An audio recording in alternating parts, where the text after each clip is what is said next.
This is the Moonlight Graham Show, a freewheeling conversation with the role players, the underdogs, and guys with flat-out great stories in sports. Hello and welcome back to the Moonlight Graham Show, and our Moonlighter for today is a repeat Moonlighter and a guy that you're going to be seeing on the big screen and the small screen for many years to come. His name is Ben Ahlers. As you remember, 2 years ago, Ben Ahlers came on the Moonlight Graham Show when he had a show at that time that was coming out called When the Streetlights Go On. This time around, Ben has moved up to the big leagues of prestige television to HBO, and he just wrapped up season 1 of The Gilded Age. The Gilded Age is a show on HBO. You got to check it out. Just wrapped up season 1. It was created by the founder of Downton Abbey. So if you watch Downton Abbey, which was a huge smash success, had a ton of seasons on PBS, then it made its own movie, was a huge kind of cultural phenomenon. Those founders now moved over to HBO. The budget's bigger. The cast might even be better here with The Gilded Age.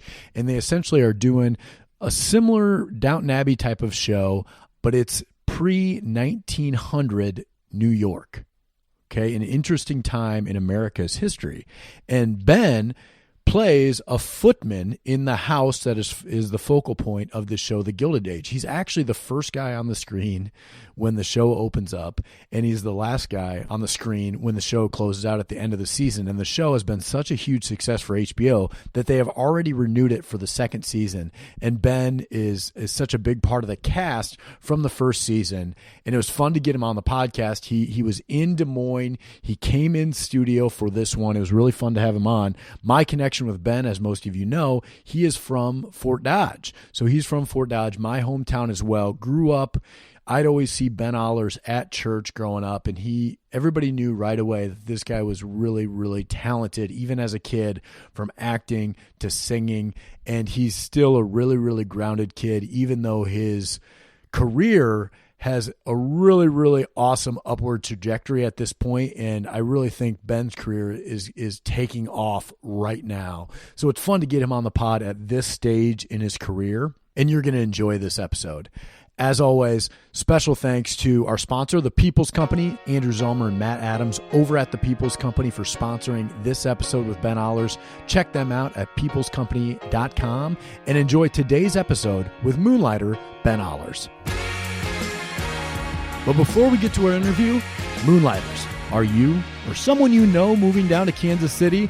Well, if you are, the one realtor that we trust and yet you need to be calling is the great Brian Sandvig. As you well know, Brian Sandvig is our producer here on the podcast, and there is not a better residential real estate advisor down in the Kansas City marketplace than Brian Sandvig. Call Brian Sandvig, shoot him a text. Hey, DM us on social media. We'll get you connected with Brian if you can't find him on all the socials, but he is there and he is active, and he is your Kansas City realtor, so give him a call. Ben Ahlers returning to the Moonlight Graham Show. Ben, we didn't even have to go through a publicist to get this together. You didn't, and she's very mad. She's very mad because she's not up to date. At what point in your career am I going to have to be contacting your publicist for this? Never. I do all. She does a lot of work, but I'm just I like to be so hands on that I have a hard time asking for things from the people that work for me. So never, I promise. Okay, I'm going to hold you to that. Unless we get her a shirt, she would love one. I need to get. I'll get her shirt. I'll get her shirt. Let me ask you this: as this is a sports pod, so we got to get some sports stuff in here. You're a Michigan man. I am. This past year, Michigan destroyed the Iowa Hawkeyes in the Big Ten football championship game. They did. As an Iowan, is this bittersweet for you, or was this more like, this is my time to really open my mouth a little bit to the Hawk fans that I know? See, it's funny because a lot of the people that I went to Michigan with also started to question my loyalty when we were playing. But you guys beat us. What was it, 2017? Well, don't say you guys. I'm not a Hawk. Okay. I'm not a Hawk fan. Yeah, see, neither am I. So to answer your question, it was very, very easy. I grew up an Iowa State fan. My first Iowa State football game was when Troy Davis broke that record in 1996. I spent many My dad's going to be so mad. I spent many a second half of Iowa State football games sitting by myself and with our fellow section mates as my dad just blew off steam walking around the concourse. Like a lot of Iowa State fans. Yeah. A lot of Iowa State fans spend the second half in the parking lot. Yeah, exactly. So for the Big Ten championship game, it was just icing on the cake. Honestly, I feel like Michigan's win over Iowa was like Detroit fans felt watching Matt Stafford win a Super Bowl. You know what I mean? Somebody just had to put a thumping on him, and I was happy to revel in both. Where are you at on Harbaugh? I've gotten very cynical over the last few years, to the point where because I opted into being a Michigan fan, I felt the opportunity to pull out and to leave because I started to really disrespect the. Not necessarily. I'm fine with being provocative and rowdy and you know and lean into a brand, but it just wasn't there on the field. Yeah, they weren't beating Ohio State and Michigan. We brought them for two reasons, and then somehow it just clicked this year. I mean, the fact that our best year before this was Jake Rudock, which was my first year at Michigan. And then we had, 4 or 5 years of just a Big Ten mediocrity where everybody beats up on each other and everyone gets overrated. And then when it comes down to crunch time, you can't win. And then when he was going to go to Minnesota, I was like, great, good riddance.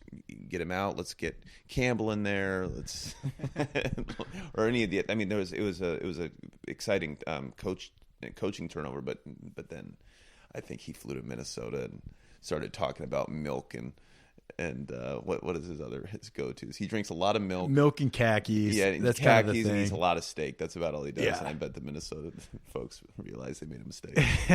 Well, you mentioned Campbell, so you grew up an Iowa State fan. Yeah. How would you feel if Matt Campbell left Iowa State to go to Michigan? I think I'm an Iowa State fan first. I really do. Ashton, watch out! I'm trying to get. We need an Iowa State representative in Hollywood.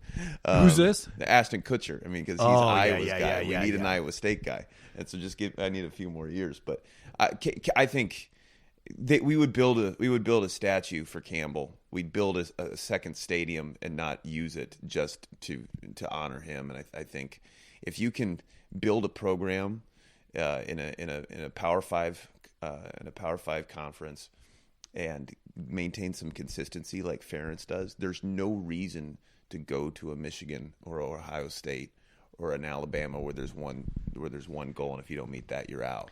You know, when you're on a set, are you talking sports with the other actors, or do they care? It depends. It can get there's a pretty broad spectrum of interests. I'm not sure how many people watch the show, but there's an elder in the house that I work in, Mr. Bannister, the British butler, and tell me that guy's like a sports fan. He's better than a sports fan. He's a WWE wrestling fan. Love this. Yeah. So I came into set and I was, I run my mouth just because they're long days, and I try to get the energy from just chatting around with people. And I'm a big UFC fan, and I was trying to get a gauge on if anybody wanted to go to the bar afterwards and watch the UFC. No one did, but Simon was like, "No, but I'll watch."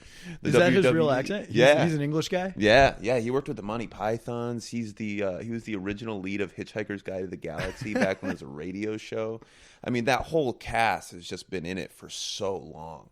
And then he's a WWE fan. My best friend Tom, who plays the lawyer, he's a big surfing fan. There's 2 Aussies in the show, and so they have their footy, whatever that is. I've tried to watch it, but I can't. Yeah, the Australian rules football. Yeah, is that what they call footy, or is it soccer? I think Australian football is what they call footy. Interesting. Yeah, and then surfing. I've gotten really hooked on surfing. Really? Yeah. So like the not big wave surfing, but like the pro surfing tour that Kelly Slater I think just won another event at like 50 years old on. Yeah. Really, you're into that? Well, not enough to like really follow it, but just to appreciate. I mean, you just throw it on in the background. It's like a nice summer day with a baseball game where you can just kind of check in, check out. And then I tried surfing down in Costa Rica a couple weeks ago for the first time, and got up the first day with the instructor, and then thought it would be smart to wake up at 6 a.m. the next day to really get the reps in, and fell off and was mildly concussed for a couple days. So it's a lot more taxing than I realized. Yeah, I had a bad what's it called? Stand-up paddleboard experience in Costa Rica once, where I couldn't do it. Really? I think they gave me the wrong paddleboard. I'm certain of it. It was definitely the board. That I think I was too heavy for the board, because every time I would get up, the board would go underwater. I think it was too heavy, but I don't know. My wife Tori was doing it fine, and I couldn't do it. You put me on Lake Okoboji, paddleboard around the lake. Really? Costa Rica couldn't do it. Yeah, I didn't spend much time near water in general, and so all of those water sports were kind of foreign to me. But you get around Aussies, and they are absolutely hooked. Yeah. I mean, a lot of them grew up, you don't even shower. You just wake up and just jump in the ocean and skinny dip before bed, the whole thing. Well, I kind of want to wait till later, but we're talking about an Englishman, 2 Aussies. You have a Brooklyn accent in the show, so we're talking about a lot of accents on set. Yeah. Are there more accents during filming or after filming? That's a good question. During filming, there's a lot of Americans on set, but we've got 1 Brit, 2 Aussies, that might be it. But what's so cool about the actual show is the orchestra of accents and sounds coming out, and what New York really was and what it is still today. You know, I think the show serves such a great purpose in being a snapshot. We were talking about before we started recording. It's a snapshot of this really untouched and relatively unknown time in New York history, but to be in the epicenter of so many different cultures colliding at one time before the mass migration of the turn of the century, it shows just how dynamic and raucous New York is, to have so many different expressions coming out all at one time. I'm reading a book right now on like the oral history of The Wire. So The Wire is kind of one of the most famous HBO shows, and it was kind of a real slow burn. I'm not sure if you watched it or not, A little bit. You know, there's guys like McNulty on The Wire, and then I can't remember the actor's name. Dominic West is the actor who plays him, and then Idris Elba. This was his breakout role, and he's famously from London. I think Idris Elba is, and he plays, you know, an inner city Baltimore drug kingpin in that show. Yeah, and it talks about that show, how much those guys had to work on the Baltimore accent, being that they're British. Both of those guys are.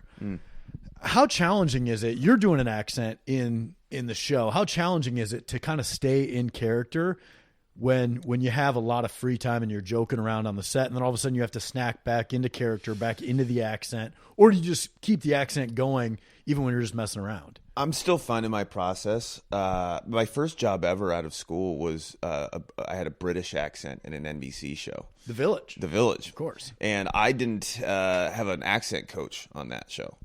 I basically just listened to interviews with Cillian Murphy, Tom Hardy, and Christian Bale, and didn't do an impression of any of them, but just kind of just sampled and kind of came up with my own way. But I also realized that if you just talked really quietly, no one would know if the accent was right or really what you were saying. But now we have an accent coach, Howard Samuelson, who's just fantastic. He's been in the game for a really long time, Juilliard guy, and there's a couple tricks. So I was starting off, you know, speaking in the accent in the green room, and then realized that I didn't really need it. It wasn't doing a German accent like Christine Nielsen, the cook, is doing, or Bridget, who's doing the Irish accent. Yep. It's kind of just, you know, you just kind of settle back, and there's enough New Yorkers around me on the set that I can kind of just mirror them. But one thing that's really helpful is what they call a key, which is a saying that you can say to yourself to kind of lock you into that tone and placement in your face where the accent actually sits. and I've always had a good ear because I grew up singing. And so this one was a lot easier than the British accent, I think. Hopefully.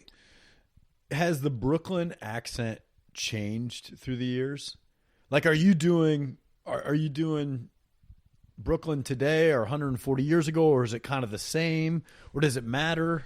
It was still very new because, I mean, New York had really only been welcoming in outsiders for for 40 years at that point. So that Brooklyn accent, which is kind of an amalgamation of Black Irish and Italian and a couple other influences, was just coming into prominence.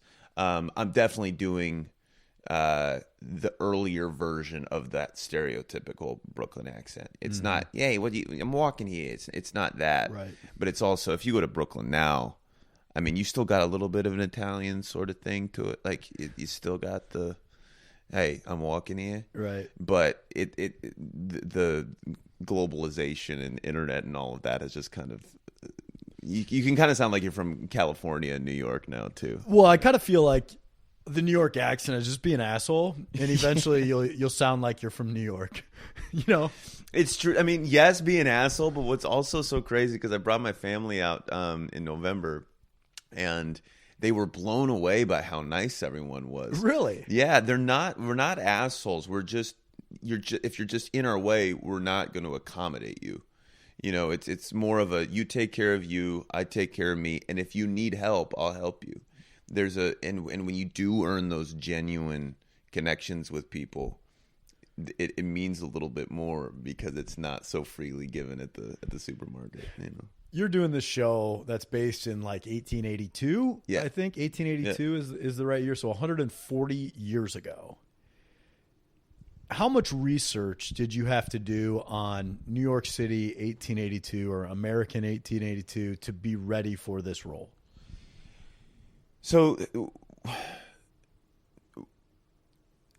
I've got like the PC answer, or I've got the party line answer, and then I've got the real answer. I think you have to do a lot of research because you need to understand your circumstances. You need to understand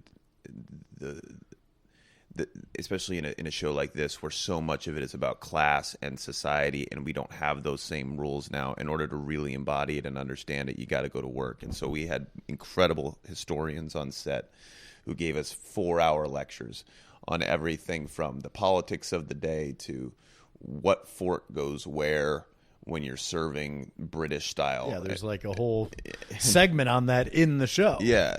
And it did matter. It was consequential. And we can kind of talk about the way that, you know, it sounds menial and mundane, but if you fell out of society for breaking these rules, whatever they were, there was no social safety net, especially for women.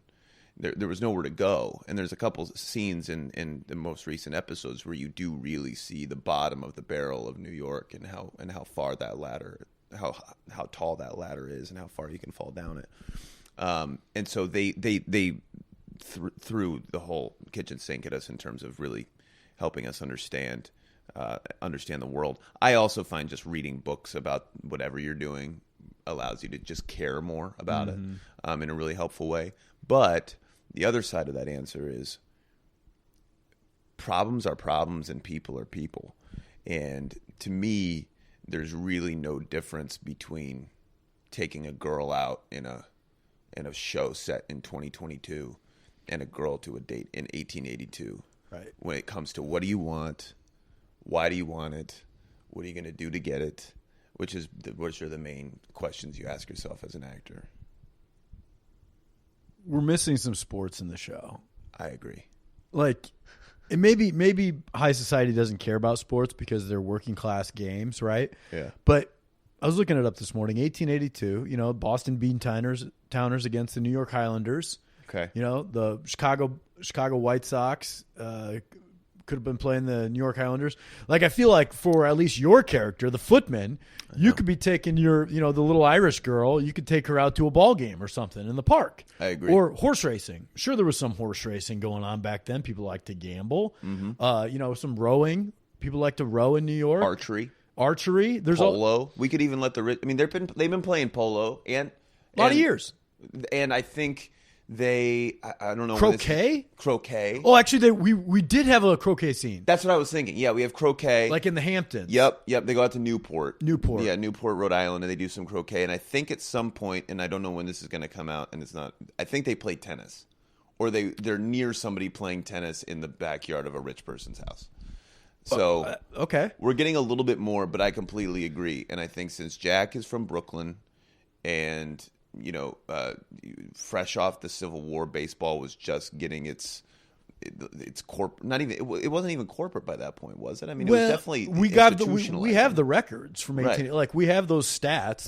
There's Hall of Famers that were playing in 1882. Right. So we have some of that, but yeah, it's not like Yankee Stadium had 40,000 people in it watching these games. Totally. But Jack should be going to like a boxing match. Yes. Down. That's such a good down idea. at like whatever Madison Square Garden was at that time. Well, listen, man, it's been really, really cool to learn how to be a collaborator throughout this process. Here's some input then. Yeah, no, absolutely. And and they'll be very clear when they don't like the idea, but they also are completely open to, hey, this is a cool storyline, or I think I want to do this with this scene.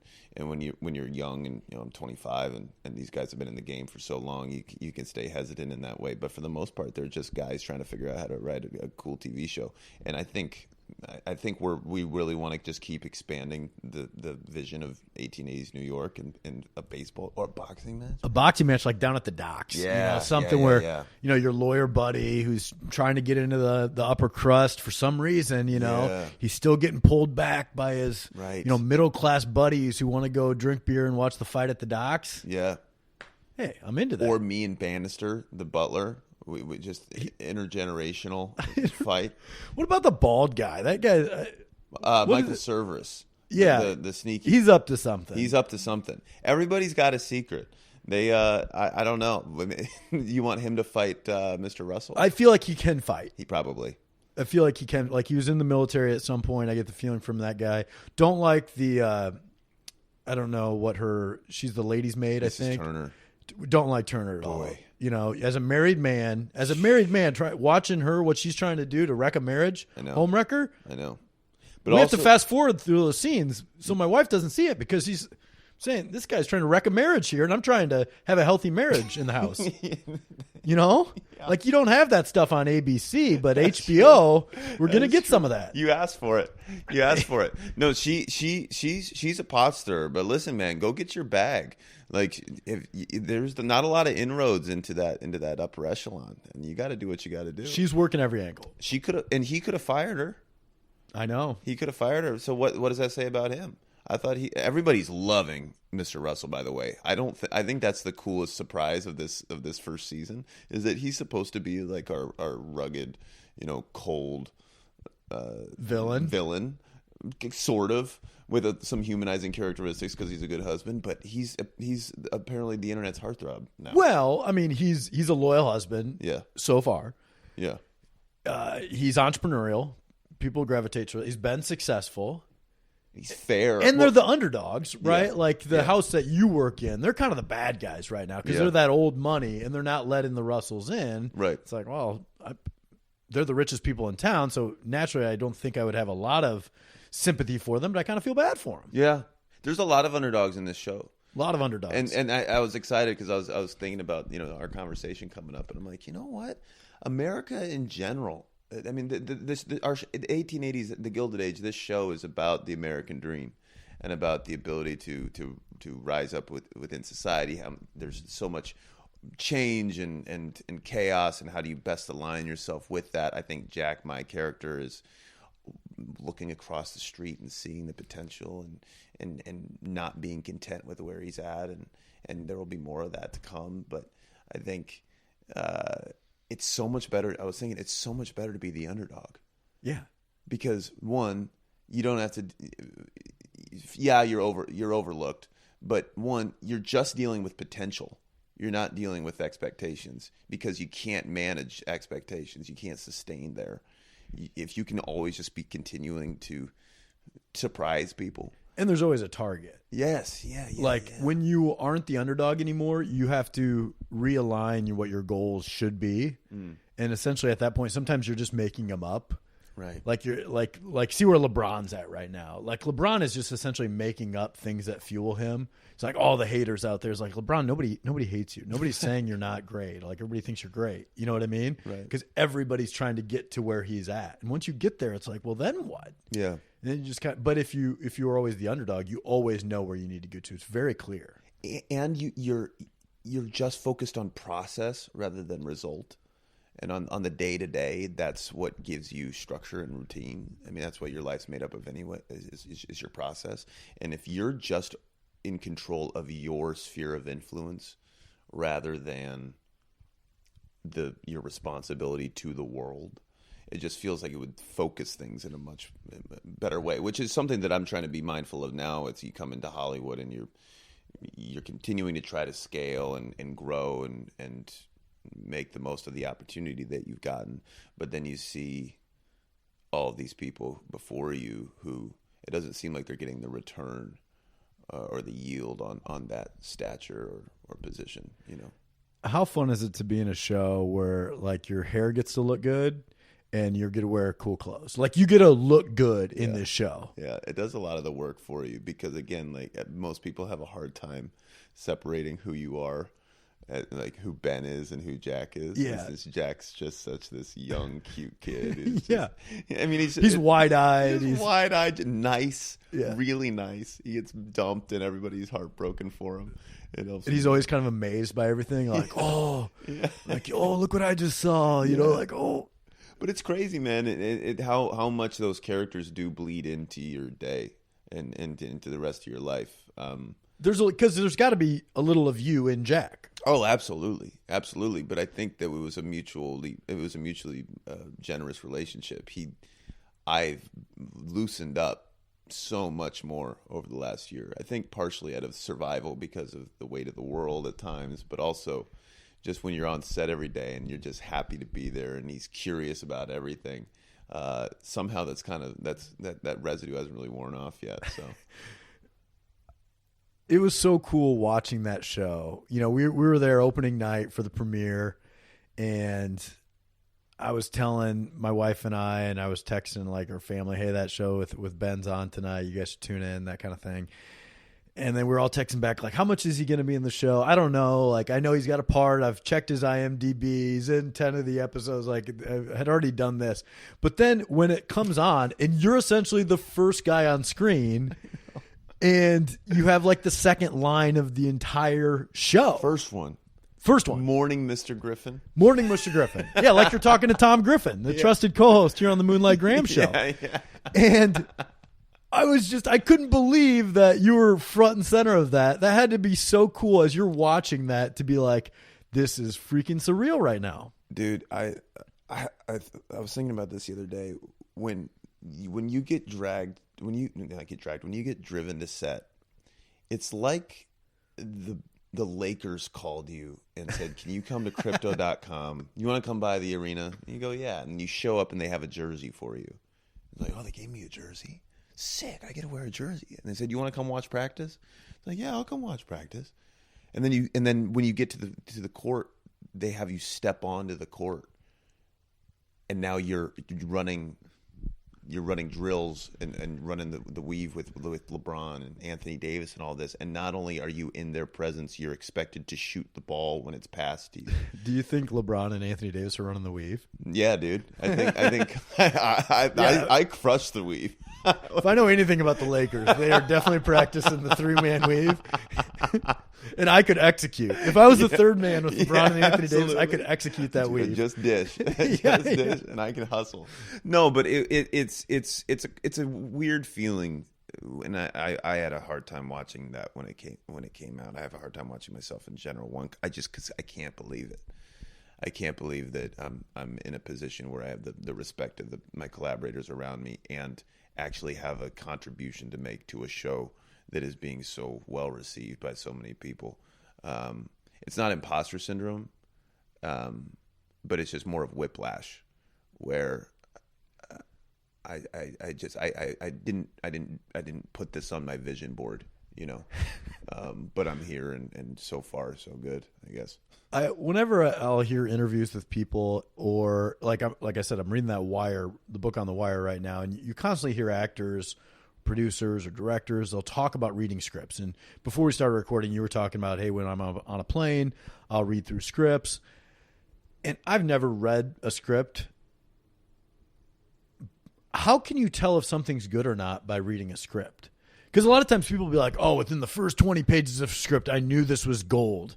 I'm like, how in the hell would you know? Because so much is everything else around it, not just the material. And sometimes the material is really, really good, and the show or the movie ends up being crap based on all of the other factors. How can you tell as an actor if something's good or not based on just the script? You can't, and I don't know if that's just PR spin or if other people have a intuition that I haven't really cultivated yet. I think you have to look at all the factors when you're deciding if you want to do something. When this script came by our desk, it's the creators of Downton Abbey. Julian Fellowes is one of the most prolific and esteemed writers of all time. It's set in New York. You have an HBO budget. It's compelling. It's fresh, even though it's a period piece. And so you kind of just have to make your best guess based on on the amount of boxes that are checked on your priority list. But I think one thing that's given me a lot of peace in shooting and in working as much as I have now is there's a level of grace that you give to art in general with how difficult it is to get something off the ground and to have it be palatable, let alone good. I mean, especially in a team environment like a television show, it gets passed through so many hands, and every element is vital to the point where the acting is I don't know where it would fall on the priority list, because if you can't see it, doesn't matter what you're doing if you don't have the lighting. You look at that production design on the show. I mean, it transports you. Oh, it's spectacular. Every element has to be executed to perfection. And when you're looking at a script, what I start to do is, would I enjoy the process of trying to understand this world, or what would I have to grow from trying to understand this world, whatever that world is, or whatever that character is? And are there good people around? Because 80% of your day is just spent hanging out with people, and that eliminates a lot of the stress and the expectation about, is this my Oscar-winning offer to the world? It's like, no, man, you just kind of throw enough stuff up at the wall and try to have a good time while you're doing it, and then let the rest of it sort itself out. What's a typical day of filming like? So if you start, you start early on in the week. You start Monday, and since you end up going overtime every day, they try to start as early as possible. So if you're working on a Monday, you're getting up at 4, getting picked up at 5, get into the hair and makeup chair by 5:30, 6. Hour for the women. Well, the women have a completely different schedule than all of us. I mean, we just show up and get our hair combed and get our costumes on. I mean, they are in wigs and makeup, and their dresses are the hats. Mean, the women's outfits on this show are absurd, bro, and they're all custom. I walked into that first fitting in March of 2020 now, and it was like a museum piece. Wow. But they're still building. But so they're in corsets, and they have the trains, and wow. It's especially during COVID with the masks and just the long days and all that, it had to get fairly claustrophobic for all of them. So shout out to the ladies in the show. But you shoot probably 3 scenes in a day. That's it. Yeah. I mean, because you have to get a lot of coverage. I mean, you don't end up using all of it, but if you got a 4-page scene, a page is about a minute on camera. You might not get done with the first scene until 1 p.m. Wow. And so you've been going from 5 to 1 and got 1 scene done, hit lunch, come back, shoot 2, and then rush the 3rd scene before you go over to overtime. And then later in the week, on Friday, you tend to do your night shoots because you're starting later in the day. And so, every night scene you've seen of Field of Dreams was probably shot at 2 a.m. 4 a.m. You know, so they're long. You just got picked up for season 2. We did. Yeah. Congratulations Thank on you, that. man. Thank you. So you filmed Gilded Age so long ago now. So have you just been waiting for this to get picked up, or like how do you schedule out knowing that this show just got picked up? Like I'm back on this for another season, but you've probably been, I don't know, booking other work, planning other things out with your career over the past couple of years as you've been waiting for this to get released. Yeah, it was tricky. I mean, timing has been a real issue over the last 2 years because, you know, it took us 7 months we waited 7 months with the pandemic and getting all of that sorted out to start in October. And then it was a 9-month shoot process.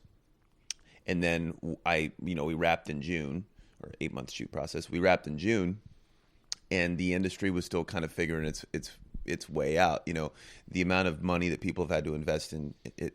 It's so expensive to make a TV show, and then when you threw on, you know, $5 million onto every budget in order to handle COVID, a lot of projects were kicking things down the road, hoping to weather the storm a little bit more. People didn't know if, you know, from a scheduling standpoint, if you could do a show and then bounce over to another one with a 2-week grace period to make sure that you weren't getting anybody sick. And so I've actually, over the last 8 months, been able to take some time.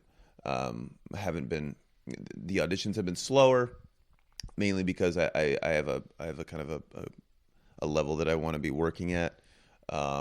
And I wanted to start focusing on artistic expressions that were in my control, because when you had to wait 7 months for HBO to let you go back to work, you started to realize just how dependent being an actor is. Mm-hmm. And so over the last few months, I've been developing projects on my own, and we have a movie that we're working on about Fort Dodge, and it's not Patterson yet, but that's coming. I'm really excited about that one. It's not about Fort Dodge, but it's kind of based on small town Iowa in general, and then developing TV and all of that. And so it's that level of ownership and agency, and the amount of time you can take has given me a grounding and given me a creative fire that I haven't really had in a while.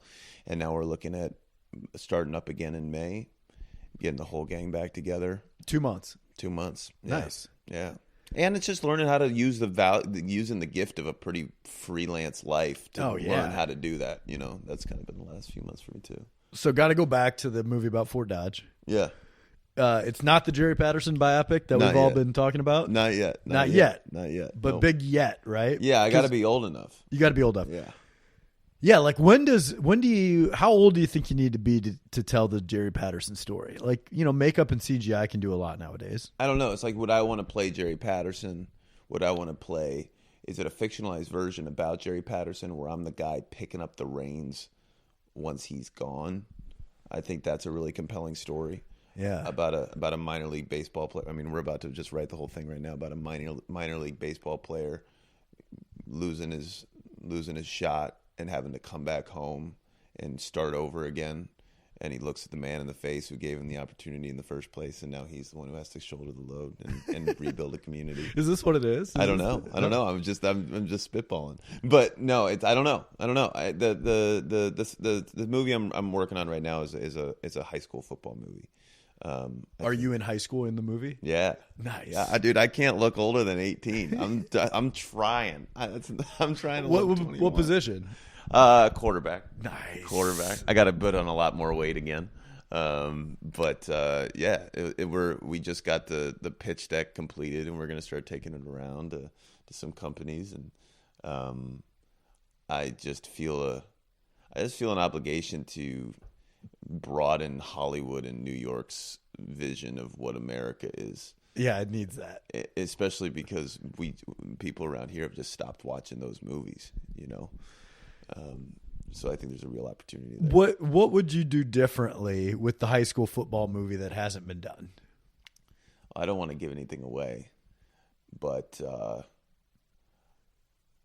I think in general, America's lost a shared belief system. I think when we left our religious foundation, for better or for worse, or justified or not, we lost a lot of what that belief system gave us, which was a shared identity, a shared purpose, a shared meaning, and using a sport, whatever that sport is, as a metaphor for how you have to find something in that vacuum. Mm-hmm. And what happens to young people in a crazy changing world where you don't have that structure, how you can find it through football or how to find it for yourself if you don't have football, all that. All I would ask is if you get this movie off the ground, and if it takes place in the Midwest, namely Iowa or anywhere else, that you just don't have the football practice in a cornfield or like, did you see the American Underdog? No, just because I saw a picture of the Unidome with no dome, and I didn't watch it. And I was also pissed because I wanted to play Kurt Warner. Exactly. In 15. Yeah, Zachary Levy played it, and he was good. And actually, the movie's good. But there were just these things as an Iowan that you're like, man, I can't distance myself from the fact that they have the Iowa Barnstormers practicing literally in a field with the sidelines as bales of hay. Do they not have? I was like, does Kurt Warner not just say, hey, like, yeah, like he's from Cedar Rapids, and they act like Cedar Rapids is a town like Vincent, Iowa, of like 118 people. I know. It's like Cedar Rapids is a real city. I know, and we just have no contributor to the cultural conversation. I mean, Ashton Kutcher's great, but he's just a Hollywood guy now, right? So he doesn't ground it. He doesn't give it any color. And the fact that I think Kurt probably was just, he's such not a passive, but just like a loving kind of go-lucky guy that he probably. I think he had to make a lot of compromises to get that movie off the ground. You think? It's such a ripe story. My guess is he's been trying to get that story done, like Rudy was for years. Wow, Yeah. And then they just, the movie studio said, yeah, but we want to do it in this way. And he's like, whatever it takes. Right. That's kind of the feeling I got from it. Right. Not like I know anything, but otherwise you just, I don't know why they would do it. So I did hear it was good, though. It was good. Was it? Okay. Yeah. I mean, the cast was good. It touched me. I think it hit on all the points you wanted to hit on, but just some of those details that maybe only Iowans or Midwesterns think like, oh, God, it's not actually like that. I don't think the rest of the country knows that it's not actually like that. Right. I think they actually think that high school teams practice in cornfields. Yeah. Yeah. I think that's what I think they think that the world is like Field of Dreams still. They do. And you can use that to your advantage. And I know that you work out of the state quite a bit. And it's kind of nice to subvert the expectations of people. When your stories are growing up. And I do like what they've done with Yellowstone. That's one of those kind of like middle American. I know Montana is not really middle America, but it is kind of that small town, simple way of life type of living. Some of the stuff they've done on there I've really liked. Obviously the show's become a little fantastical. Right. But, Cosner's still doing it. Yeah. Well, in the market's showing just how people have stopped watching a lot of those movies. People have stopped watching a lot of those East Coast, West Coast movies that are either ideologically driven or just very, specific to their bubble in whatever way. And I think I'm eager with the new media landscape that, you're a part of through podcasting. We're leading or this YouTube. Media landscape here. Listen, someone's got to do it. That more and more people are waking up to the fact that we're just kind of out. We're leaving those old institutions, just like in the Gilded Age. There's a whole new world being built out, man. So, how fun would it be if you get like a high school football movie or any sports movie off the ground and it has a good budget behind it and you get to work with like an actual quarterbacks coach? Dude. Wouldn't that be awesome? Dude, like 3 months of quarterback training? I've been thinking about this. I'm just going to do it. Like, even if the studio doesn't give me the money, right. I'm going to be running stadium steps. I'm going to be doing the ladder. I'm going to try to put on 60, 70 pounds. I want to go full go. Wait a minute. Okay, actually, this is I'm $160 right now, so I'd have to get up. You are skinny. Yeah.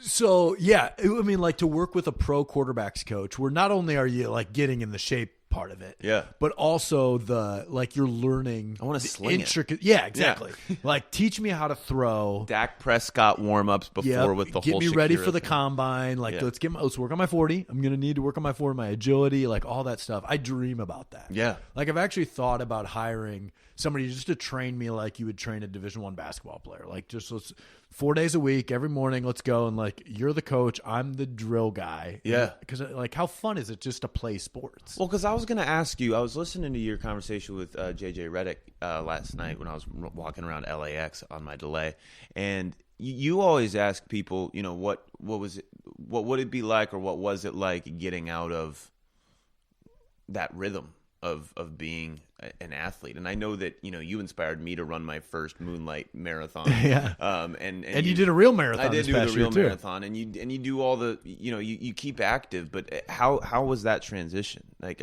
are you looking for something a little bit more structured just to be able to ball out as a? Oh yeah.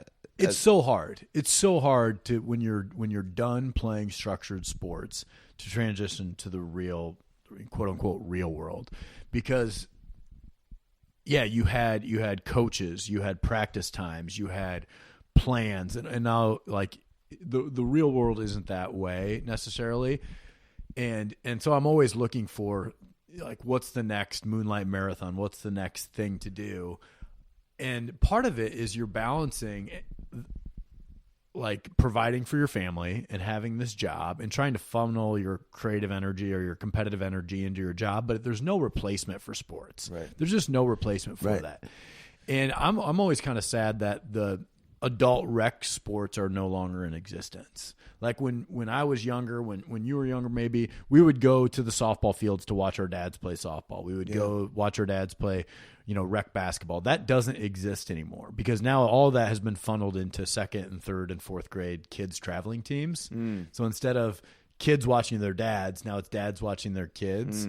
And what it happens, it's like, you know, fat, lazy dads trying to live out their passions through their children now, where I still have passions I want to live out. Like I'm not over the hill yet. So that's why I've always wanted to like continue. And I don't think it's like a personal trainer. I still want to compete. Like I still want to compete in things. It's not so much that I miss working out. It's like I hate working out. I love competing. And so like that, you can only get through sports. Right. And so with JJ, I'm actually impressed what he's done. And he's still pretty early. He's been less than a year retired from basketball. But he's really, really dove into the podcast game and the media game here. And I'm interested, like, what it's going to be like 3 years from now when he realizes that podcast is great. He's staying busy. He's been successful. But it's not the same as competing on an athletic field, on a court. And I'll be curious to see how that plays out for him, because for me, it's like it's still a constant struggle. Like 36 years old, and I just still want to play. Yeah, you know, I still want to play. Yeah, I think Brady's going to struggle with that because I think it's the physical engagement with competition. I mean, you can be a Wall Street guy and try to bury an industry or, you know, the Gilded Age and be this rugged businessman, but to actually be in physical, playful contact with people. I think that kids are losing a lot of it today too because of the cell phones and everything, and there's a downstream cost to that. But if I'm not sure if in the new media space if you've heard of Triller. Triller was the brainchild of a guy named Ryan Kavanaugh, who was trying to make the TikTok in case TikTok got banned by Trump. And they're the ones who hosted that Mike Tyson versus Sugar Ray Leonard boxing match. And apparently, I don't know if this is going to come to fruition or not, there are a lot of ex-greats who are going to try to formulate professional football leagues, like legend football leagues. Old guys. For old guys. But could you imagine just like I don't know if Wade Boggs would want to play baseball. But, I mean, if we were able to actually get a pretty consistent schedule going, I think there's a lot of people in your situation. You know, it's not that you can't hang it up. It's just know that you value this, you know. Right. And it doesn't have to be on a professional scale to be organized. Yeah, it's good just to play. Yeah. Like, you know, St. Ed's has the alumni basketball tournament. Right. You know, that's good for a lot of reasons, but it's also good just to play basketball. Like 40-year-old guys shouldn't be done playing competitive sports. You know, I'm using competitive loosely there, but like you should still play stuff. It doesn't have to be something you just stop doing at 18 years old. Right.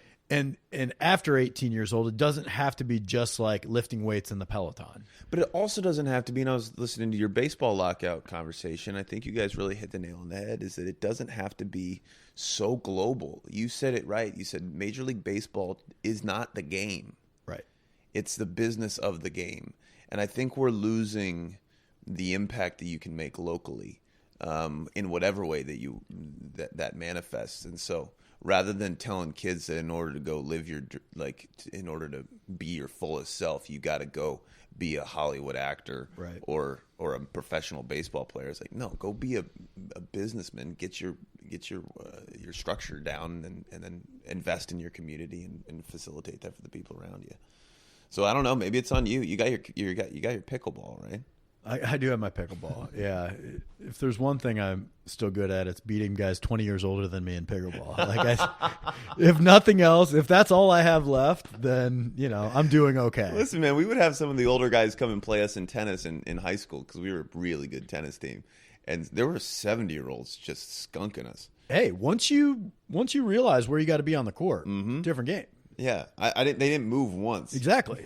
The guy who moves the most is the guy that's losing in pickleball and in tennis. Yeah, exactly. So what is the movie?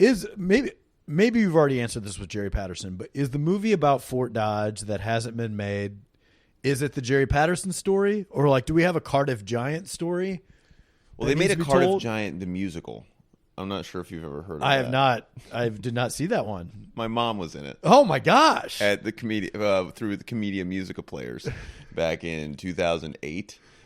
P.T. Barnum, Cardiff Giant, the whole thing. I was so all love to anyone in that play. The play wasn't boring. I was bored because I was 10. And I actually wiggled 2 teeth that weren't loose and pulled them out. During the show. One in the first act, one in the second act. So it wasn't like pulling teeth. But it was close. But I don't know. I kind of want to throw, because I do think a lot about what my offering is to Fort Dodge, beyond just throwing a Christmas concert every once in a while. That's a big hit, though. It was a big hit. People love that. And Home for Christmas with Bing Crosby. But I don't know. I need to just throw it to the masses. We need to you have a big enough Fort Dodge audience, and you're connected with them a little bit more with the microphone, that I think we could probably just get some ideas thrown in. And yeah, I got to think there's a fort story there. Why do we have a fort? Maybe you can dramatize that in some way. The 1988 Fort Dodge basketball team. Wade Lookingbill. Charles Clayton. You had Jay Goodman on that squad. Yeah, that whole crew. Your guys' runs. I mean, Coach K's runs. I don't know if these are movie worthy, though. Come on. Yeah, that's true. They were just exciting. I mean, I think is there a Hormel plant story about that, that thing getting shut down? Right. Is there Jerry Patterson or Cardiff Giant type story? I don't know. Or, here we go. The Eskimo Pie story. What's that? The Eskimo Pie was invented in Fort Dodge. What's an Eskimo Pie? Oh my God, Ben! Listen. I'm in New York. I've completely lost my way. The Rosedale Creamery. So you have the Floyd of Rosedale, right? Okay. So the Floyd of Rosedale, which maybe that's the movie. Maybe just somebody do the Floyd of Rosedale movie. Yeah. With all of that story, and you have the Rosedale Farms where the Floyd of Rosedale, the pig, came from. Right outside of Fort Dodge. Right. There's a water park there now commemorating it. I've worked there. And the statue the looks Rosedale great, by the way. family had the Rosedale Creamery in town. And that's where the first Eskimo pie was made. And it was an chocolate-coated ice cream treat. Wow. Back in, 100 years ago. First one. And we still eat these? Yeah, I think it's been, the brand's been sold a couple of times. Hostess or somebody like that owns it now. Little Debbie sort of situation. Yeah. Yeah. But Eskimo, maybe that guy. Maybe that's our story. Yeah, and then we would just have to get Idris Elba or somebody to play it. You know what I mean? We would need to get some big names in there and tell the story of either the Eskimo Pie or my summer at Rosedale Rapids. We could do a saga of the history of the Rosedale family. Of the Rosedale family. Yeah. You get the football aspect through the in years. There too. It's like the Yellowstone thing. They went back to 1883 to start how they traveled west to get that land, and we're just doing it with the Rosedale family. We went from Eskimo pies to pigs Yep. to water slides and to Iowa Minnesota football. Yeah. For your audience, because I do think that you should be writing. I think that you're so creative with whether it's your promos for the show or the way that you kind of like, even just podcasting in general is a little bit of an improv thing. You kind of have to say yes and continue to go with the train of thought. I am a big yes and guy. You are. And I think maybe before you get the football or the organized sports things down, you go join an improv troupe in Des Moines. I think you'd be great, man. Do you do much writing? I'm more of it's more through dialogue, and then I bring on a writer to kind of. You tell somebody else to do the work? No. It's Listen, I'm going to talk, and you start writing everything down. It's found in collab. Is that how this works? No. Once you have a little success, you just hire people. Hey, follow me around. Write down everything I say. We'll get a script out of this. What I think is brilliant. I just don't have time, and my hand hurts. No, I'm just fully incapable. I think I'm far too extroverted, or I'm far too ADD to like really sit down and hammer out writing. And I don't understand structure enough yet that if I can just find somebody who is on the same page on what idea we're kind of trying to come up with, two brains are better than one, and one of you knows how to write. So it's that sort of thing. Yeah. But I've been working on it because I think it's really important. Because I'm not a good writer. Really? Not a good writer You're at such all. a good communicator. Well, thank you, Ben. But usually those two things go. I don't know. Yeah, maybe it's just I've not focused on it at all, but Yeah. I struggle with writing. I journal a lot, have to write a lot of emails and communication for work, but just like creative writing has never been my thing.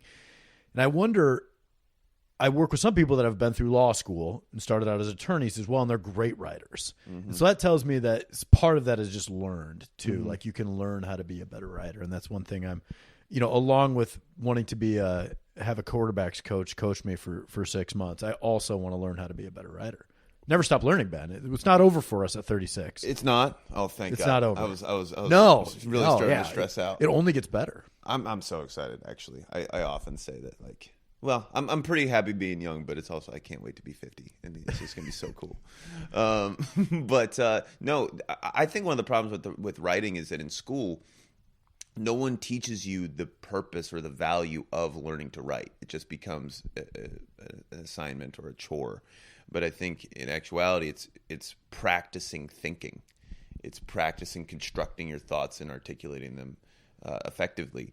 And since if you already have the creative side, which you do, I think I looked up to all of you guys, and all of you guys had this like very raucous, creative energy to you. Brian Sandvig, Joey, Neal. Yeah. Joey and Neal were kind of a little goofier. They were goofy, but there was always this kind of boisterous yes and energy, which is just inherently creative. Isn't it? I mean, you got to be a little bit fortunate to be in a creative industry because the rest of the world kind of saps your creativity out. Yeah. It's like you lose your you don't actually, as a human, get less creative over time, but the world is kind of zapping you of your creativity as they're trying to keep you structured in a box. Right. You get to continue to be creative and explore those parts of your personality and your, interests. That's got to be kind of fun. It's what I optimize for. I think I've tried to focus on the gray matter of my brain and learn as much as I can, and then just keep that flame alive. Because it's only when I start to get a little perspective on how lucky I am to have been to continue to just go into creative environment, how rare that is, and how necessary that is, not only in your output creatively, but in the way that you interact with other people. I mean, sometimes you'll sit down at a dinner with people who've had that life force sucked out of them. Yeah, and I'm like, oh, none of you are telling a story. There's no joke here. You're either talking about politics. There's no joke here. This is just your life. Yeah. We're just sitting.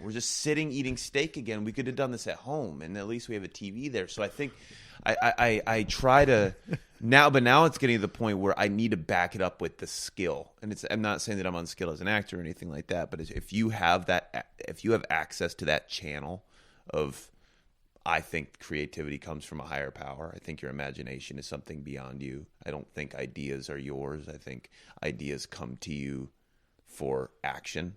It's why when you watch television, you're one of those guys then that thinks like if you didn't have this idea, somebody else would have. Yeah. You're just the one that snatched it up at that time. At least in practice, I think that's a proper way to behave, because then you can, or believe, proper belief, because then that motivates you to put it into the world.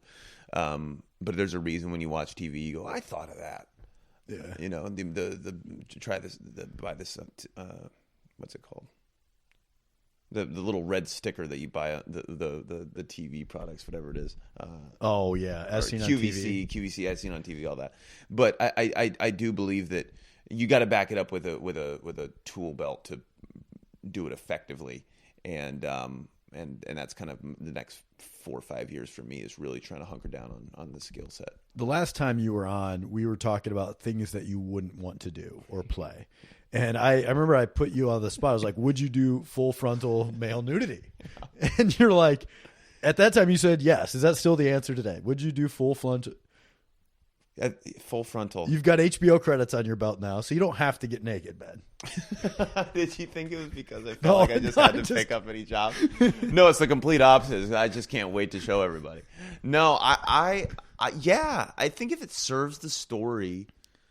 How would it serve the story? That's what I always, even like, you know, the nudity in Gilded Age. Right. Where it's like, I don't know if we needed to see her breasts. Yeah, things are continuing to get more and more raucous. I think, okay, here's an answer. I think that masculinity and vulnerability are oftentimes seen as two different things. Yeah. And we've over-sexualized, but also just allowed for the sexualization of women and that expression of being free and in the open. But isn't the answer not like, so let's show the penis on TV? Instead, it's like, maybe we'll just show the women nude less. Sure. Instead of the men naked more, let's show the women naked less. Yeah. I think there's a time and place for everything. I think in certain stories, depending on the tone and depending on what you're trying to unpack, you would need that, right? And if I was the one who was doing that and I felt connected to the role and I liked what the story was saying, the nudity itself would not be the reason that I wouldn't do it. Got it. You know, I'm pretty free when it comes to that stuff. So right now you're in a role where like you're young, you're in shape. Jack's not going to be naked. You're looking good. No, I'm not looking for Jack to get naked. That's not. Don't tell this to the writers. But the other side of that is, what if you had to do a role that you were like a fat slob, like, and you had to put on 70 pounds, and you're not the high school quarterback, but you're now 230 pounds, and you're a lazy piece of crap. And you have to do 3 seasons of that. So you're like, the next 3 years of your life, you're eating junk food. You don't like the way you look personally, and like some of that stuff, you know, because it's one thing to be like, oh man, I have this body transformation. It's like, now I look great and I'm in shape. And the other side is like, what if you look like crap for 3 years? That'd be really, really tough, just because I got really into yoga over the year and over the last 2 years. And what it did was it grounded not only just the way that my body looked, but also a real mindful appreciation for how my body feels and how it improves my daily interactions with whatever. Exercise. You're feeling good. I probably wouldn't take that job unless it was something like a Vice with Christian Bale, where you put on the weight for a 7-month stretch where you play the slot. Because I am looking for the chance to start to grow beyond the young, charismatic kid. You know, I think it's not limiting, but it's. I'm 25 now. I've got more to say. I don't want to have to continue to lean into being an 18-year-old who doesn't know what he's doing. So if presented the opportunity to just like throw on some pounds for a bit and do that, happily. But it would be hard to kind of look at yourself in the mirror, just because I think. You're like, I don't like the way I look. Yeah. And not in a way that you hate yourself, but it's just like, I would like to look better than this. Yeah. You know? And, or like, that doesn't even look like me. Right. Who am I anymore? Right. Well, that sometimes happens at 36, just to warn you. Like, oh my God. It felt when did I start looking like that? It did sound a little true when you said I know. Here's a pitch for you. This, I don't know if I brought this up last time, but this is a show pitch that my brother Andy came up with when he was in college, and I think it's brilliant. I don't know why it hasn't been done yet. And now you're trying to age out of the high school age, so this is a college age one. Cool. It's called Dorm Room Dad. Have I mentioned Dorm Room Dad to you before? No, is this like Van Wilder? Similar, except for it's like trying to be responsible Van Wilder. So, it's dorm room dad goes to college. He's in the dorms at Iowa State. And it's just, floor full of guys, everybody's best buddies, so you got a lot of Kramers living next door. You got the roommates, all this stuff. But, one of them has a kid. The main character has a kid. Okay. And he knocks somebody up in college, or he just has one? I don't know. I don't know where we start. Sorry. Right? Yeah. But a kid comes along. Got it. Yep. Okay. So either knock somebody up or kid shows up on the door. Right. I'm not sure how we do that. Yeah. We'll talk to the writers about that. No, we're the writers. This is us. Yeah, you're right. We are the writers. We need to hire somebody else to be writing this down. Like, can someone write this down? Anybody listening? And then, the all of everybody else is like kind of full house where everybody's uncle, right? You got Uncle Tim, you got Uncle Ben, and so the kid is being raised by this floor of dorm room dads, but you have one Bob Saget is the real dad, and then you got all these Uncle Joeys and Uncle Jessies around, but they're still going to school. Yeah. It's just like you have a kid, but you're not derailing what your college life and experience is going to be. You're just fitting the kid into that. But it changes them like in Big Daddy. Exactly. It's very Big Daddy. Very Big Daddy. Yeah, but with a group of guys. But Netflix showing it. Totally. And it's a TV show. Yes. It has to be a TV show. Dorm room dad. All right, I'm on.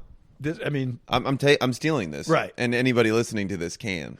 And there's a million different scenarios where you just add a kid in. It's funny. Yeah. It's like, oh, here's a college scene. Way funnier with the kid. Oh, but bringing them to a frat party or sneaking them into a football game. Right. I mean, using them as the beach ball. Even just like when you have to go to class, somebody else has got to watch it. Right. And so it's like, well, who's going to, because there's a lot of guys you're friends with in college that you're like, wouldn't want to watch my kid. Right. And then some days you just have to bring him to class, maybe for the final exam. No one can take care of him, or he has a stomach problem and dirty diaper. In the room. Yeah. I think he'd have to be like 3 or 4 though in order for him to be more so that he can be a character, right? I want him to have a voice, whatever that voice is, because imagine if some guy's stressed out because he's either overextended with a girlfriend or with class schedule, and the 3-year-old then becomes the mentor for some of these. Well, here's you just naturally assume that the baby is a boy. Whole nother wrench if it's dorm room dad, all the uncles, and it's a baby girl. Oh my God, yeah, that's so much better too. Because then you can also have the girls, if it's a co-ed dorm, come over. Well, then we're teaching some lessons. Yeah. Because, all of these guys that aren't treating women all that well in college. Jeez. And then they look at, little Lucy over here and they're like, oh my gosh, I'm sorry, Lucy. I shouldn't have done that to Susie down the hall or whatever. Yeah. See, I told you, man, this is it. My brother Andy's idea. We've been workshopping this for years. Okay. No, I'm down to run. We'll just hop on a call after this. Yeah. Well, no, we could do a live brainstorm session with Andy.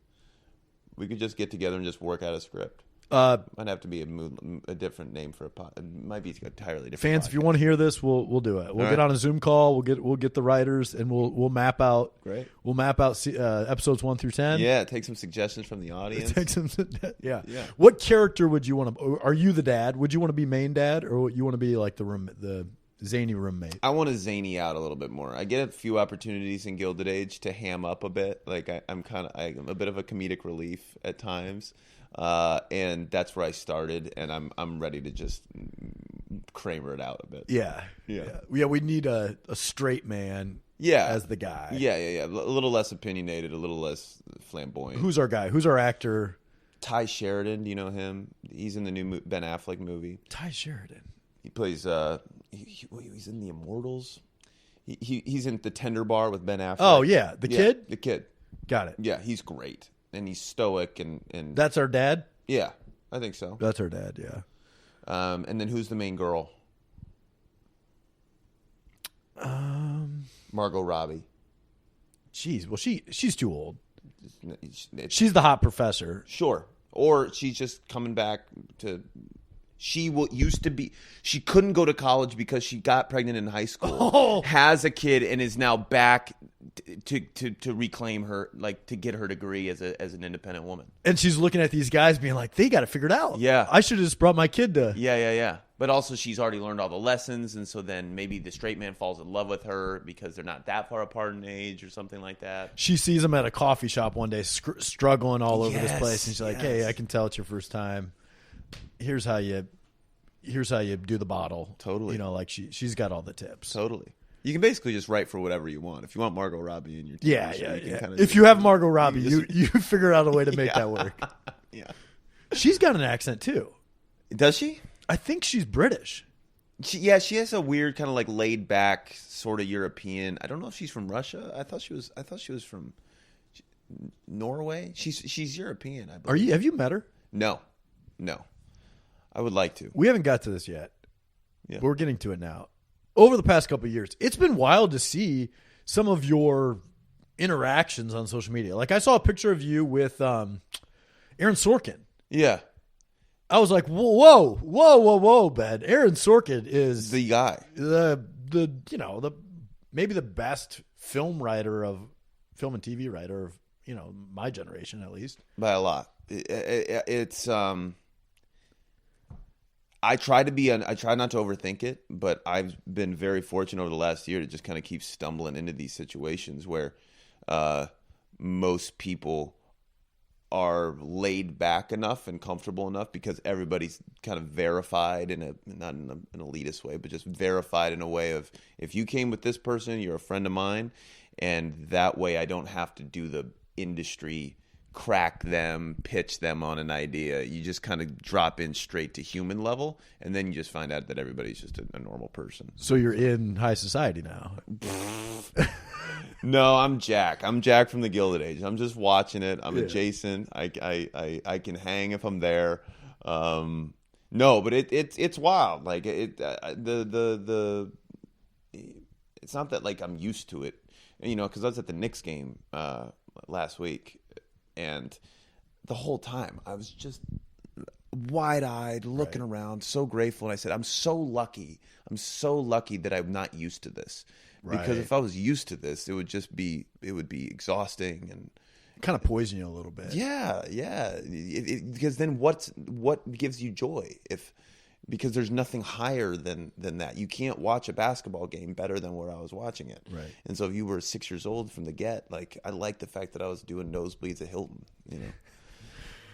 What's a better seat, the nosebleeds at Hilton or courtside at Madison Square Garden? That's a courtside at Madison Square Garden. It's not even close. It's so nice. I know. I'm kidding. But Hilton's dope. Hilton's I need to get back. I need to get back there. So, Ben, Brian Sanford brought this up at Twitter. 6 accents. One each. 3 each. So I've written down 6 accents. I've written down 6 things to say in those accents. We're going to go back and forth, and that's how we're going to wrap up this pod. Okay. Are you ready for this? I'm actually really nervous for this. I was trying to prep on the way over. I was running through some accents. I'm terrible at this. I've similar to what you said about like when you say one thing in an accent. Yeah. That kind of I have that in like 3 accents and that's it. But right. I can't say anything else other than those things that I say. Right. Which is literally just copying something that I heard on a movie. Yeah. So. But you can use your key if you want to. Like just say Jesus, Mary, and Joseph, and then go and do it. Okay. You go first or me? I'm going to say I'll go first. Yeah, go first. I'll go first. All right. So we got the accents over here. Oh the first one we got is Scottish. I didn't want this one. Because I'm pretty good at the Irish one, but I don't have the Scottish one enough. Take out the consonants. It's just a lot more. It's just harsher. It's like Irish but harsher. What's the? I think I just got to reveal it when I do that. When you come to a fork in the road, take it. That wasn't bad. No, it's terrible. No, it wasn't. No, it wasn't. Let's workshop this. Yeah, when you come to a fork in the road, take it. What's my key for Scottish? Yeah. What's my key? I don't. When you come to a fork in the road. When you come to a fork in the road. When you come to a fork in the road, take it. I don't know. That sounds a little Irish. It sounds a little Irish. I'm trying to think of. That's Irish. Top of the morning. Yeah, the Irish is like up here. It's a little. It's a little bit more fluty. Yeah, but Scottish can be. There we go. Yeah, you just got to say again. When you come to a fork in the road, I can't get the Mel Irish Gibson out. and Braveheart. I know Come that. to a fork in the road. Take it. Yeah. I don't know. It's close. All right. You'd pass. Well, this is why I need a coach. No, you definitely pass. We need to find a quarterback's coach with a Scottish accent. South Carolina. So they talk real slow. No, that's all right. Let's see here. Yeah, South Carolina. That's a little bit of the drawl to it. Yeah. Or is that Georgia? That's Georgia. Well, Georgia and South Carolina are next to each other. Are they? So if they start bleeding into one another, Hey, look at me. Sell the farm, Ray. that was good. Sell the farm. I don't know. Farm. Southern gets really Right. can get really broad, I think. Sale. They were gonna have me do Texan at first for Gilded Age, and they're like, no. Texan? Yeah, like as a How would he get to? came back or something? I don't know. I'm the Brooklyn thing's the All right, I got Canadian. okay. Okay, I got Canadian here. It's tough to do and not just make it Farkle. Oh, hey. Oh yeah. Hey, you do you believe in miracles, eh?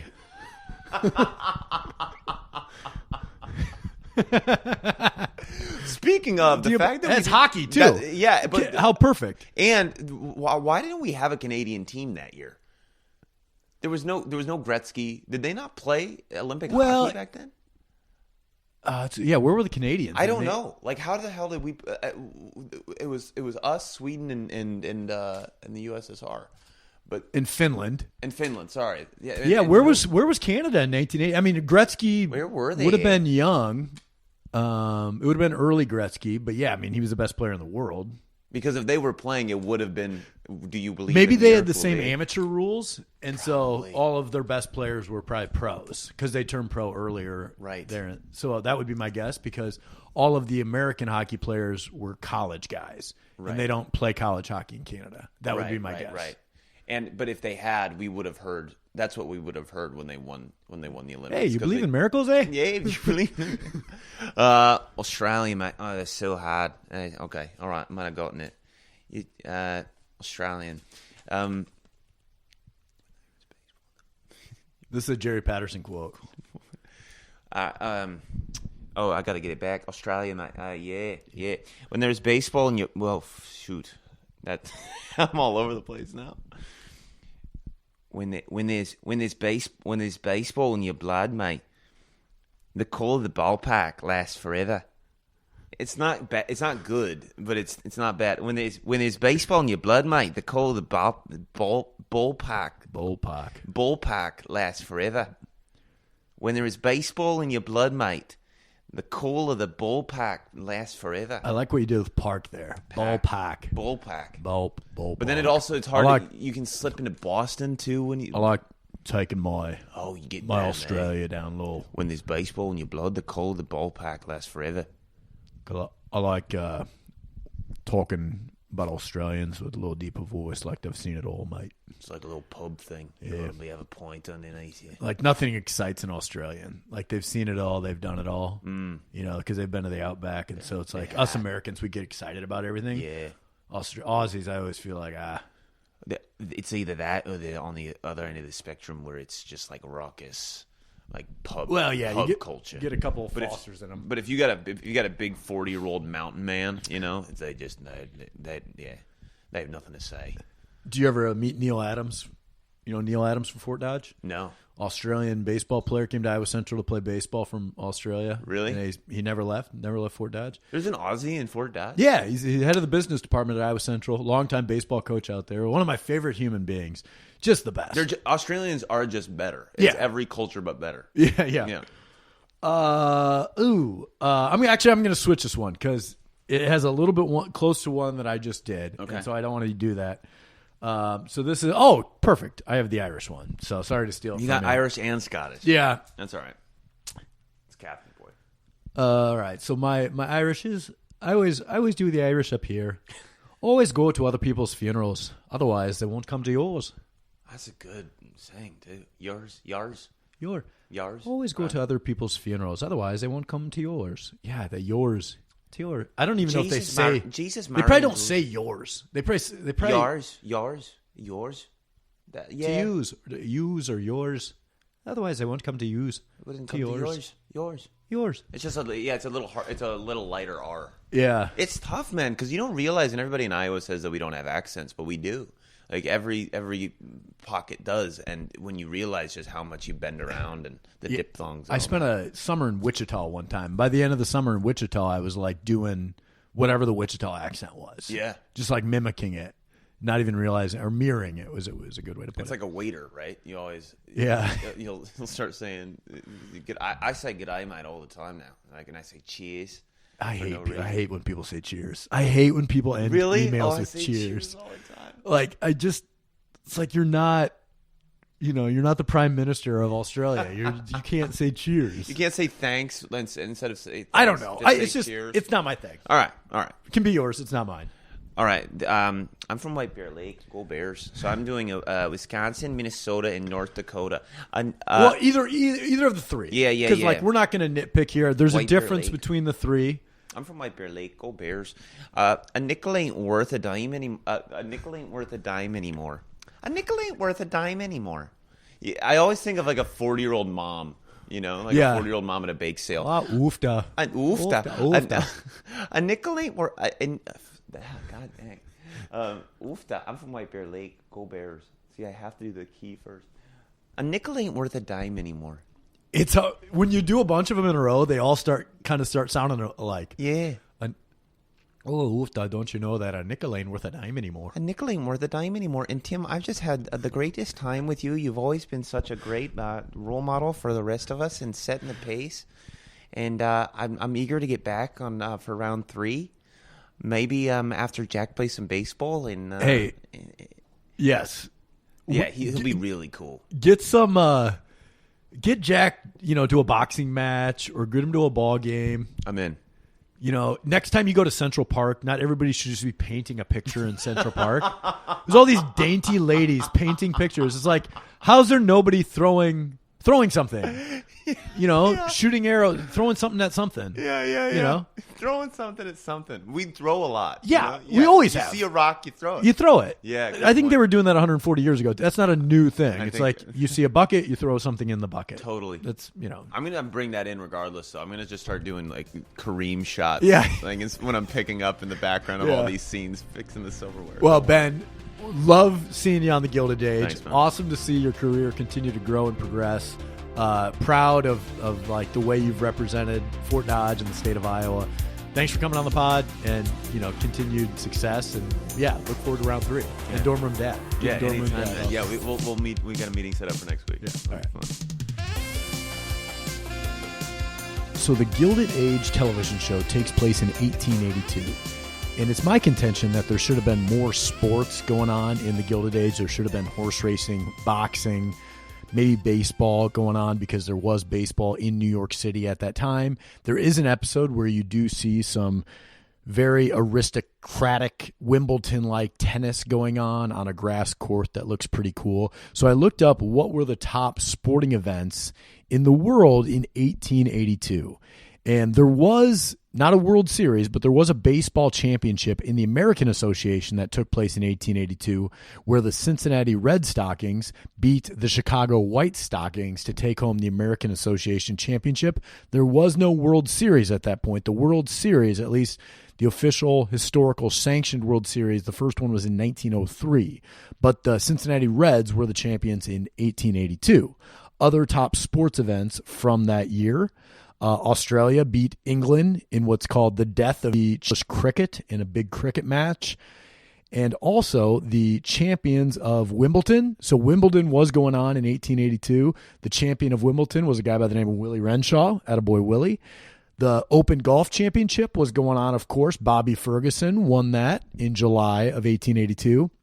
And in September, the U.S. Open Tennis Tournament also took place. Richard Sears, one of the Gilded Age. We get a few more sports. I'd like a boxing match, maybe in Central Park or Madison Square Garden, something like that. I think it would be fun to see. But thank you for listening to today's episode. Always thanks to the team, Brian Sandvig, Brendan Gargano, Tommy Griffin, my brothers Andy and Neil. And thanks to you, the listeners, for subscribing, following us on social media, and leaving us 5-star reviews. We really, really appreciate it. We love you. Have a great week, Moonlighters. It's Moonlight Gray. Graham, yeah. It's a pretty good program, broadcasting to the heartland. Sports stories for the everyman. It's Moonlight Graham, yeah. Please follow us on Instagram. You're loving us on Twitter too. You download every pod we do. It's Moonlight Graham.